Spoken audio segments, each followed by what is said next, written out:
హల్లెలూయా. మన ప్రభువును రక్షకుడైన యేసుక్రీస్తు దివ్యనామంలో చేరి వచ్చిన మీ అందరికీ వందనాలండి. సమయంలో మనం వాక్యమును విందాము. గడిచిన దినంలో నిట్టూర్పులో కలిగి ఏ విధంగా ప్రార్థన చేయాలి, నిట్టూర్పులు ఏ విధంగా మనము చేసి ప్రార్థన చేయాలనేది చూసాము. ఈరోజు ఎడతెగక ఎలా ప్రార్థన చేయాలి, ఎడతెగక మనము ఎలా దేవుని సన్నిధిలో మొరపెట్టాలి, ఎందుకు ఎడతెగకుండా మనం ప్రార్థన చేయాలి, దేని నిమిత్తం మనం ప్రార్థన చేయాలనేది మనం చూద్దాము రండి. మొదటి తెస్సలోనీయులకు రాసిన పత్రిక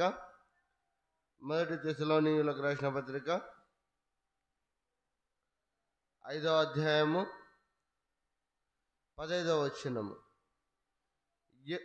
మొదటి తెస్సలోనీయులకు రాసిన పత్రిక 5వ అధ్యాయము 15వ వచనము. ఎవడును కీడునకు ప్రతి కీడు ఎవనికైనాను చేయకుండా చూచుకొనుడి.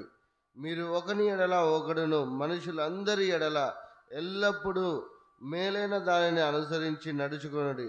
ఎల్లప్పుడూ సంతోషముగా ఉండుడి. ఎడతెగక ప్రార్థన చేయుడి. హల్లెలూయా. ఇక్కడ మనం చూసినట్లయితే ఎవడును కీడునకు ప్రతి కీడు చేయకూడదు, అలాగే మేలైన దానినే మనం చేయాలి. అందుకే అంటాడు కదా ప్రభువైన యేసుక్రీస్తు ఒకానొక సమయంలో ఏమని అంటాడంటే, నీకు మేలు చేయు వారికి నువ్వు మేలు చేస్తే నీకు ప్రయోజనం ఉండదు, కానీ నీకు మేలు చేయని వారికి నీవు మేలు చేసినప్పుడు అద్భుతమైన రీతిలో నువ్వు ఆ ఫలము పొందుకుంటావని ప్రభువైన యేసుక్రీస్తు ఒక మాట చెప్పినట్టుగా మనం చూస్తాం. అయితే ఈ సమయంలో ఎడతెగక ఎందుకు ప్రార్థన చేయాలి, అసలు ఎందుకు మనం ఎడతెగకుండా ప్రార్థన చేయాలి, దేని కొరకు మనం చేయాలి అని అంటే, మొదటిగా మనకు కీడు రాకుండా ఉండుటకు మనం ప్రార్థన చేయాలి, అలాగే మేలు కలుగుటకై మనము ప్రార్థన చేయాలి, అలాగే సంతోషము కలుగుటకై మనము ఎడతెగక ప్రార్థన చేయాలి. అదే అంటాడు కదా ప్రభువైన యేసుక్రీస్తు ఒక మాట అంటాడు చూడండి. లూకాసు వార్త 24వ అధ్యాయము.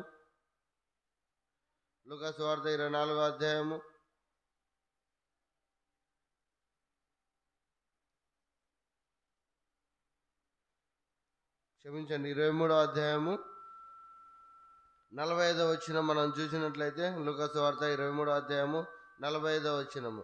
ఆయన ప్రార్థన చాలించి లేచి తన శిష్యుల యొద్దకు వచ్చి, వారు దుఃఖముఖము చేత నిద్రించుట చూచి, మీరెందుకు నిద్రించుచున్నారు, శోధనలో ప్రవేశించకుండానట్లు లేచి ప్రార్థన చేయడని వారితో చెప్పాను. ఇక్కడ మనం చూసినట్లయితే దేవుడు ఏమంటారంటే, వారు దుఃఖముఖంగా ఉన్నారు, అక్కడ నిద్రమత్తులో ఉన్నారు, నిద్రపోతున్నప్పుడు ప్రభువైన యేసుక్రీస్తు అంటున్నాడు, ఇదిగో మీరు శోధనలో ప్రవేశించకుండానట్లు మెలకువగా ఉండి ప్రార్థన చేయమంటున్నాడు. మీకు ఏ అంటే ఆనాడు యేసుక్రీస్తుకు తెలుసు వారు భయంకరమైనటువంటి శోధనల గుండా వెళ్ళవలసి వస్తుందని. ఆనాడు ఆయనకు తెలుసు కాబట్టి తన శిష్యులతో అంటున్నాడు ఏమనంటే, మీరు శోధనలో ప్రవేశించకుండా ఉండినట్లు మెలకువగా ఉండి ప్రార్థన చేయడం అన్నాడు. ఇంకొక సందర్భంలో అంటాడు, మీరు ఎడతెగక ప్రార్థన చేయండి అని దేవుడు అంటాడు. ఎందుకు ప్రార్థన చేయాలంటే, మీరు శోధనలో ప్రవేశించకుండా ఉండాలి. మీరు ఈ దినమంతా దేవుని కాపుదల కావాలి, ఈ దినమంతా దేవుని యొక్క కృప కావాలి. ఎందుకంటే మీరు చేస్తున్నటువంటి ప్రతి పనిలో కావచ్చు, అలాగే మీరు వెళ్ళుచున్న ప్రతి ప్రయాణంలో కావచ్చు, మీరు దేన్నైతే మీరు మొదలు పెట్టాలనుకుంటున్నారో మొదలు పెట్టక మునిపే మీరు దేవుని ఎదుట ప్రార్థన చేయాలి. ఒకవేళ ఎవరైనా మన పట్ల ఏదైనా కీడు తలంచినా కానీ, ఒకవేళ మనకు వ్యతిరేకంగా ఏదైనా పన్నాగాలు పండినా కానీ, వాటన్నిటినీ లయపరచుటకు మనకు సాధనము, అలాగే వెపన్ ఏదైనా ఉంది అని అంటే అది కేవలం ప్రార్థన. ఆ ప్రార్థన మనము ఎప్పుడైతే చేస్తామో, ఆ ప్రార్థన జీవితం ఎప్పుడైతే కలిగి ఉంటామో, అలా కలిగి ఉన్నప్పుడు దేవుడే సెలవిచ్చాడు, ఇదిగో నీకు వ్యతిరేకంగా రూపింపబడిన ఏ ఆయుధము వర్ధిల్లదని అన్నాడు. అలా వర్ధిల్లకుండా ఉండాలి అని అంటే నువ్వు ప్రార్థన జీవితం కలిగి ఉండాలి. ఎడతెగక నువ్వు నిత్యము ప్రార్థన చేస్తూ ఉండాలి, ప్రతి దినము నువ్వు ప్రార్థనలో ఉండాలి. అలా ఎప్పుడైతే నువ్వు ప్రార్థన జీవితం కలిగి ఉంటావో, అలా నీకు ప్రార్థన జీవితం కలిగి ఉన్నప్పుడు నీకు ఏ శోధన వచ్చినా, ఏ కష్టం వచ్చినా, ఏ బాధ వచ్చినా వాటన్నిటిని దేవుడు విడిపిస్తాడు. అలా విడిపించాలి అని అంటే నీవు ఖచ్చితంగా అలవర్చుకోవాల్సింది ప్రార్థనా జీవితం. ఆనాడు శిష్యులు శోధనలోకి వెళ్తున్నారు, తన్ను విడిచిపెట్టి పారిపోతారని తెలుసు, దుఃఖముఖంతో ఉన్నారు. ఎందుకంటే తన యొక్క దేవుడు వారిని వదిలిపెట్టి వెళ్ళిపోతున్నాడు గనక. ఒక మంచి కాపరి, ఒక మంచి స్నేహితుడు, ఒక గొప్ప తండ్రి, ఒక గొప్ప దేవుడు శిష్యులను వదిలి వెళ్ళిపోయేటప్పుడు వారు దుఃఖిస్తున్నట్టుగా ఉన్నారు, దుఃఖముఖంతో ఉన్నారు. మరి ఈనాడు నీకు ఏ కష్టమైనా రావచ్చు, ఏ ఇబ్బంది అయినా రావచ్చు, దేని గురించి నువ్వు దుఃఖిస్తున్నావో అందుకే అంటున్నాడు, నీవు శోధనలో ప్రవేశించకుండానట్లు మెలకువగా ఉండి ప్రార్థన చేయి. ఎడతెగక నువ్వు ప్రార్థన చేయి. కీడుకు ప్రతి కీడు చేయ మాకు. ఇదిగో నీకు వ్యతిరేకంగా ఏదైనా పన్నాగాలు పండని, అలాంటి వాటన్నిటినీ దేవుడు దూరపరచాలంటే వాటిని నువ్వు ప్రార్థనలో జ్ఞాపకం చేసుకోవాలి. అలా ఎప్పుడైతే నువ్వు ప్రార్థనలో జ్ఞాపకం చేసుకుంటావో నువ్వు సంతోషాన్ని పొందుకోగలుగుతావు, నువ్వు ఆనందిస్తావు. అలాంటి సంతోషము, అలాంటి ఆనందము కలిగినప్పుడు నువ్వేం చేస్తావు అంటే చూడండి, ఇదే తెస్సలోనికీయులకు రాసిన పత్రిక మొదటి తెస్సలోనికీయులకు రాసిన పత్రిక 1వ అధ్యాయము 2-3 వచనాలు మనం చూసినట్లయితే, విశ్వాసముతో కూడిన మీ పనిని, ప్రేమతో కూడిన మీ ప్రయాసమును, మన ప్రభువైన యేసుక్రీస్తు నందలి నిరీక్షణతో కూడిన మీ ఓర్పును మేము మన తండ్రి అయిన దేవుని ఎదుట మానక జ్ఞాపకము చేసుకొనొచ్చు మా ప్రార్థనల యందు మీ విషయమై విజ్ఞాపనము చేయొచ్చు మీ అందరి నిమిత్తము ఎల్లప్పుడూ దేవునికి కృతజ్ఞతాస్తుతులు చెల్లిస్తున్నాం. ఎల్లప్పుడూ దేవునికి కృతజ్ఞతాస్తుతులు చెల్లించాలి. ఎప్పుడు అంటే నువ్వు ప్రార్థన జీవితం కలిగి ఉన్నప్పుడు. నీకు వ్యతిరేకమైనటువంటి ఎవరైనా కానీ ఏ పన్నాగాలు పండినప్పటికీ వాటిని దేవుడు దూరపరుస్తాడని నువ్వు నమ్మి వారందరి కొరకు నువ్వు ఎప్పుడైతే ప్రార్థన చేస్తావో అలా ప్రార్థన చేసినప్పుడు దేవుని యొక్క కాపుదల నీకు ఉంటుంది, దేవుని యొక్క విడుదల నీకు ఉంటుంది, దేవుని యొక్క తోడు నీకు ఉంటుంది. అలా దేవుని యొక్క తోడు ఉన్నప్పుడు నువ్వు అందరి నిమిత్తం కృతజ్ఞతాస్తుతులు దేవునికి చెల్లిస్తావు. అందుకే కదా ప్రభువైన యేసుక్రీస్తు తాను అప్పగింపబడిపోవు రాత్రి ఒక రొట్టెను తీసుకొని కృతజ్ఞతాస్తుతులు చెల్లించాడు. మరి ఈనాడు నీకు ఉన్నటువంటి అననుకూలమైన పరిస్థితి ఏదైనా ఉండొచ్చు, ఏ శోధన గుండా వెళ్ళుచున్నావో, ఏ బాధ గుండా వెళ్ళుచున్నావో, వాటన్నిటిని బట్టి నీవు దేవుని ఎడల ఏ విధంగా ప్రార్థన జీవితం కలిగి ఉన్నావు, వాటిని బట్టి నువ్వు దేవునికి ఎలా కృతజ్ఞతలు తెలియజేస్తున్నావు.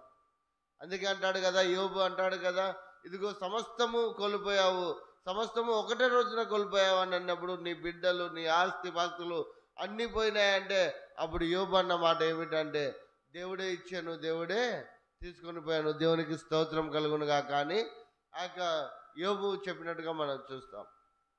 మరి ఈనాడు నువ్వు దేవునికి కృతజ్ఞతాస్తుతులు ఏ విధంగా చెల్లిస్తున్నావు?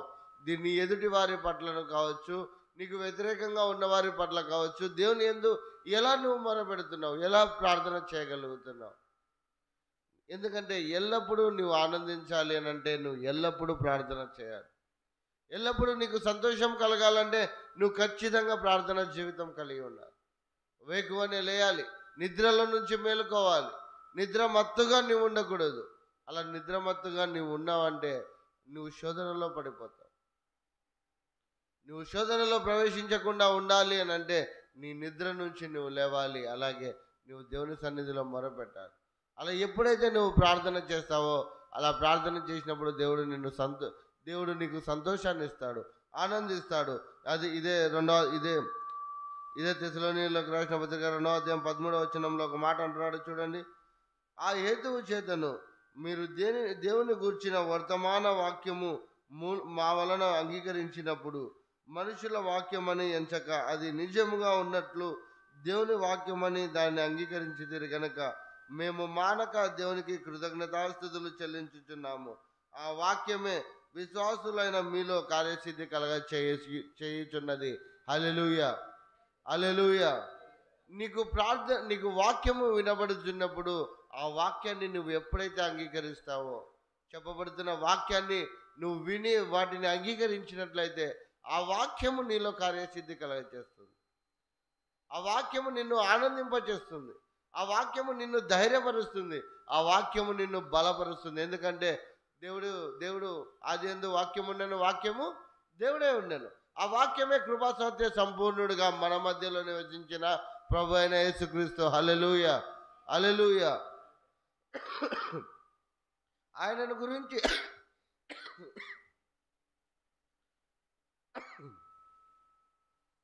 ఆయనను గురించినటువంటి వాక్యము నువ్వు ఎప్పుడైతే వింటున్నావో అలా విన్నప్పుడు నువ్వు ధైర్యము పొందుకుంటావు. నీకు వ్యతిరేకతలు ఎన్ని ఉన్నా కానీ వాటిని దేవుడు విడిపిస్తాడు, వాటిని దేవుడు తప్పిస్తాడు. అలా తప్పించాలి అని అంటే నువ్వు ప్రార్థన జీవితం ఖచ్చితంగా అలవరుచుకోవాలి. ఒకవేళ ఈ వాక్యం వినక ముందు వరకు నువ్వు ప్రార్థన జీవితం లేదేమో, వ్యక్తిగతంగా ఎడతెగక ప్రార్థన జీవితం ప్రార్థన జీవితం కలిగి ఉండలేదేమో, ఒకసారి ఆలోచించుకో. ఎందుకంటే నువ్వు శోధనలో ప్రవేశించకుండా ఉండాలి అనంటే, కష్టాలు నీకు రాకుండా ఉండాలంటే, ఇరుగు ఇబ్బందుల గుండా నువ్వు వెళ్లకుండా ఉండాలి అనంటే నువ్వు మెలకువగా ఉండి ప్రార్థన చేయాలి. ఎడతెగక ఆయనకు కృతజ్ఞతాస్థుతులు చెల్లించాలి. ప్రతి విషయం నందు, ఈ విషయం ఈ పని ఆ పని లేదు, ప్రతి విషయం నందు నువ్వు దేవునికి ప్రార్థన విజ్ఞాపనం చేయొచ్చు. అలాగే దేవునికి కృతజ్ఞతాస్థుతులు చెల్లించాలి. ఒకసారి వెనక్కి చూసుకోండి. ఒకవేళ ప్రార్థన జీవితం మనకు లేదేమో, అలా ఎప్పుడైతే ప్రార్థన జీవితం మనకు లేకుండా పోతుందో, అలా ప్రార్థన జీవితం లేకుండా పోయినట్లయితే మనం ఖచ్చితంగా శోధనలో పడిపోతాం. ఖచ్చితంగా దేవుని యొక్క మేలులను మనం పొందుకోలేం.